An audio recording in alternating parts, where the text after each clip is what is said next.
Welcome back to Let's Play Megaman X7. This section I'm going to do things a little bit differently this time. This is post-commentary for this particular section, due to the fact that this is just boss refights, and there's not really a whole lot to say that I haven't really talked about before, because it's just the same bosses, and I'm applying basically the same strategies to beat them initially. Instead, I'd like to say a few words about X7 itself as a game. I talk a lot of shit about this game throughout the gameplay of it, and, well, it's pretty much justified. I feel that X7 is a perfect example of what happens when a game series has kind of run its course and is basically reaching the end of its life cycle, and the fact that they made one other X game after this before basically retiring the character and series is kind of evident of that. I'm not really sure what the goal of X7 was.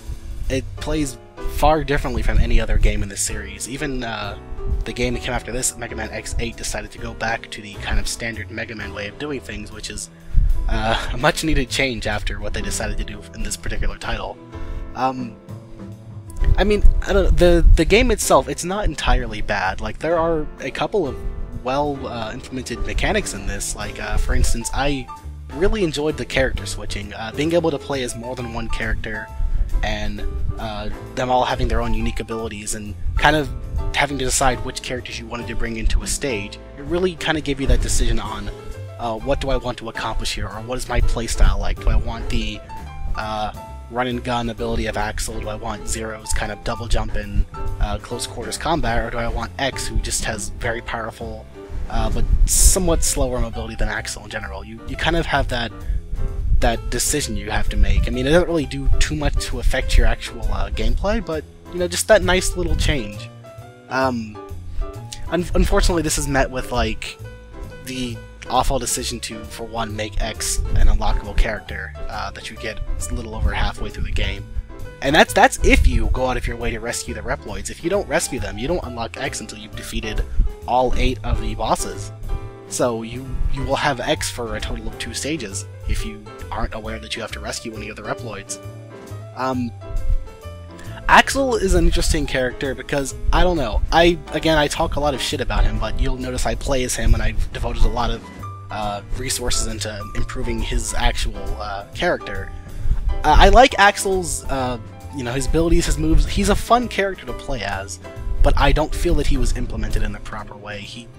His personality, just the way, I don't know, he's just an unlikable character in pretty much every regard. They tried to introduce some new, young character into this kind of more mature, older kind of setting, and he feels like he sticks out way too much.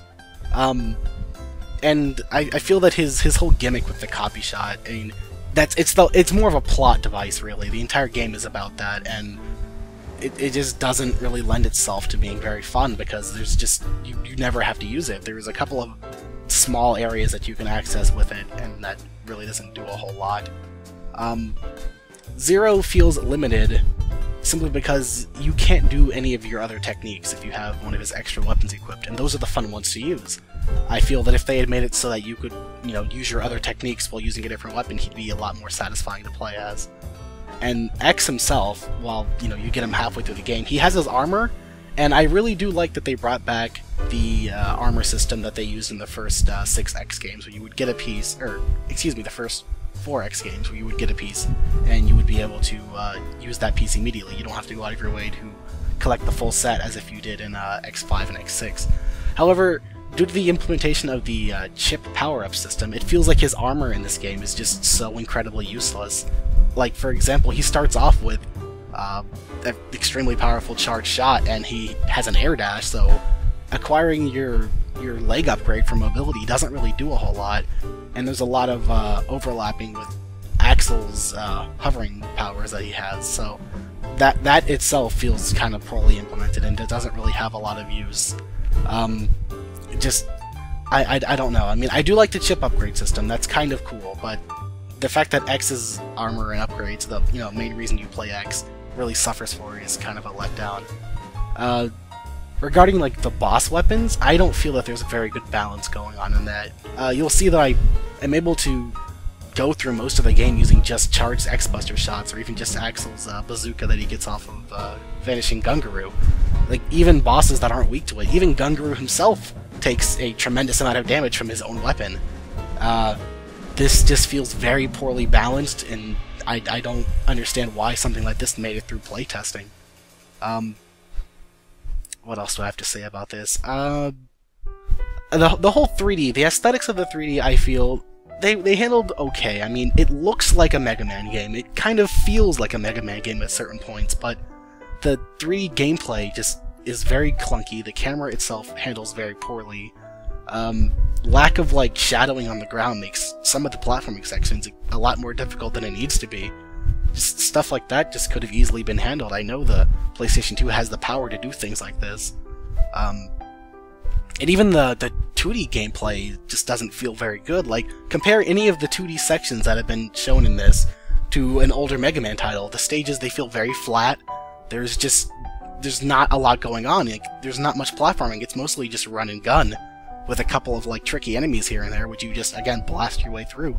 There's an extreme lack of secret paths, you know, little branching things. Like, yeah, I'm aware I didn't collect every single power-up. I believe I missed a sub-tank, but most of the stuff I acquired I got by following the main path.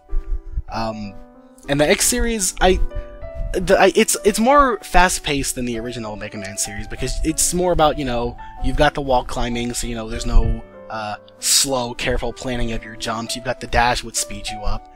But the pacing of this title is really killed by just the sheer amount of just loading screens. Like, every 2 minutes there was, like, a loading screen for, like, a fucking 30-second stretch of level.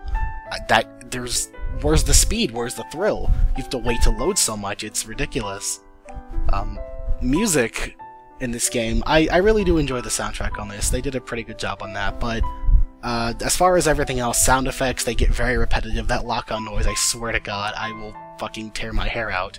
I believe I've said enough about the voices, so I don't really need to touch up on that. Although, again, this was made by a team of about 30 or so people, so this wasn't, like, really a small studio working on this. I feel that Flame Hyenard's whole mannerism, or just his repeated voice quotes, that's caused by buggy programming and scripting. Why was that not addressed during the testing phase?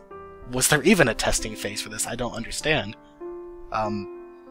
It's very clear that this was just handled by a group of individuals that were not familiar with what they were working with here. Inafune, the creator of the whole Mega Man series, didn't really do much in this project. He helped design Axel.